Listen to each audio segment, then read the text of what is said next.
নমস্কার সবাইকে, আমার একটা ছোট্ট ব্লগে তোমাদের সবাইকে স্বাগত জানাই। আমার আজকের এই ভিডিওটা বা আজকের এই ব্লগটা আমার পুচকুসোনা মানে হৃদের সাথে রিলেটেড একটা ব্লগ। মা হওয়ার পর অভিজ্ঞতা হচ্ছে যে জীবনের প্রত্যেকটা দিনই একটা নতুন কিছু শেখার দিন এবং নতুন কিছু জানার দিন। আসলে হৃদের শরীরটা কয়েকদিন আগে একটু খারাপ হয়ে গেছিলো, তখন ওর মানে পেটেরও প্রবলেম হয়েছিল, খুব জ্বরও এসেছিল। তখন সবাই বললো যে দাঁত উঠলে বাচ্চাদের এরকম একটু শরীর খারাপ হয়। আমরা ডক্টরের কাছে যাই এবং উনি বললেন যে আদৌ কিন্তু সেরকম কিছু নয়, দাঁত উঠলে বাচ্চাদের শরীর খারাপ হয় এটা অ্যাকচুয়ালি একটা মিথ। তো দাঁত উঠলে পেটের প্রবলেম হয়, বাট সেটা ডিরেক্টলি লিঙ্কড আপ নয়।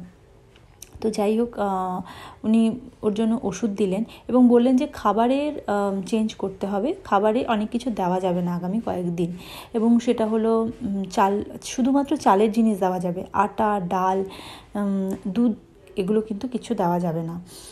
সেটা শোনার পরেই তখন মনে হলো যে চালের জিনিস শুধু দেওয়া যাবে, কারণ দুপুরবেলা আর রাত্রিবেলা না হয় ভাত খাওয়ালাম, কিন্তু সকালবেলা কী খাওয়াবো, বিকেলবেলা কী খাওয়াবো, এগুলো নিয়েই ভাবনা চিন্তা করতে শুরু করলাম।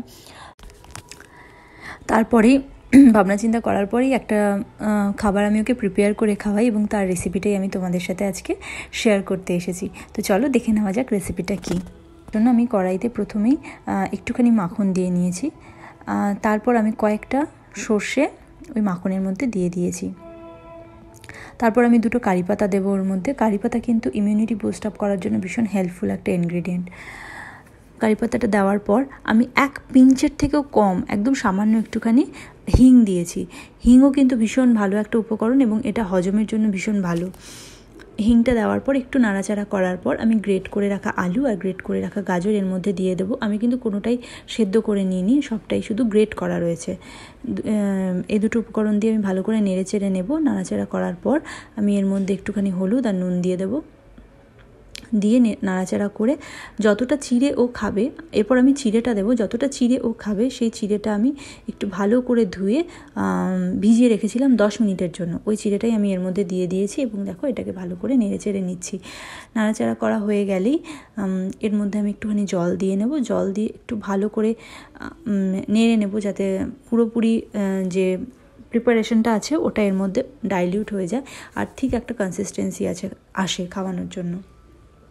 তো একটু কিছুক্ষণ এটাকে ফুটিয়ে নিয়ে দেখো ওর খাবারটা রেডি হয়ে গেছে। এবার আমি এটাকে একটা স্ট্রেনারের মধ্যে নিয়ে ভালো করে ছেঁকে নেব, নয়তো এর মধ্যে এমন কিছু ইনগ্রিডিয়েন্ট আছে যেগুলোর গলায় আটকে যাবে বা খেতে ওর অসুবিধা।